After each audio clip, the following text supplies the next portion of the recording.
We turn now to this. The Department of Homeland Security pulling its list of sanctuary jurisdictions from its website just days after posting those names. NewsNation Now weekend anchor Anna Koyman joins us live with the latest there. So, Anna, what's with the backtrack and what are President Trump supporters saying about it? Good morning, Markie. I'll break it all down for you. So this list, it's of more than 500 jurisdictions, and they're labeled sanctuary cities on the Department of Homeland Security's website. But now it has all been removed. That's not before, though, upsetting some of President Trump's most faithful supporters. DHS calling out dozens of cities and counties it said was not in compliance with federal statutes. Some law enforcement and city leaders were actually quite caught off guard and left fuming, seeing their counties and cities listed as a sanctuary for illegal immigrants. I want to make sure that everybody in the world knows that not only know, but hell no, we are not a sanctuary county. And if you come to this county thinking that, you're going to have a rude awakening. We did not become a sanctuary city.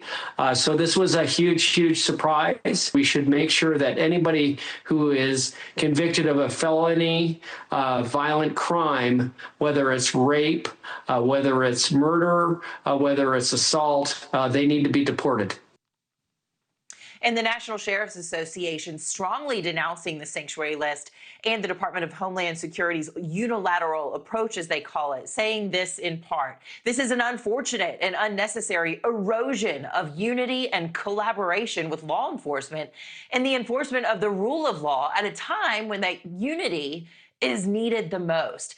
And the association, which does represent more than 3,000 elective sheriffs across the country, further criticizing how the sanctuary list was made. They say it was created without any input, criteria of compliance, or formal way of avoiding or even objecting to this sanctuary label, Markie. Yeah, and in some of that sound you just played, Anna, we heard the pushback from local authorities, some local law enforcement there.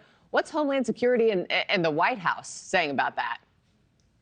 Well, this list had been online and facing backlash for just a few days up until Sunday when it was pulled down. But that day, Homeland Security Secretary Kristi Noem, she doubled down publicly, calling on all local municipalities to cooperate with ICE and its agents. You know, she really said that these cities and counties, perhaps they weren't labeling themselves as sanctuary, but if they weren't cooperating, then they belonged on that list. Now, the White House says an updated list is on the way. Listen.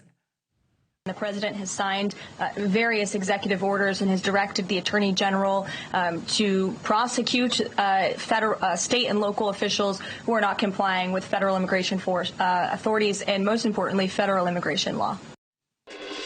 And for those municipalities that decide not to cooperate with federal agents and DHS in the president's immigration crackdown, the Trump administration continues to vow they will retaliate by reviewing federal disaster aid and other assistance to the states. Markie? All right, Anna Koyman, thank you so much. And remember, everybody, you can catch Anna Koyman every weekend starting at 1 p.m. Eastern, 12 o'clock Central. She'll get you caught up on your weekend headlines. Thank you for watching. Subscribe below and download our NewsNation app right now on your phone, and you will get fact-based, unbiased news for all Americans.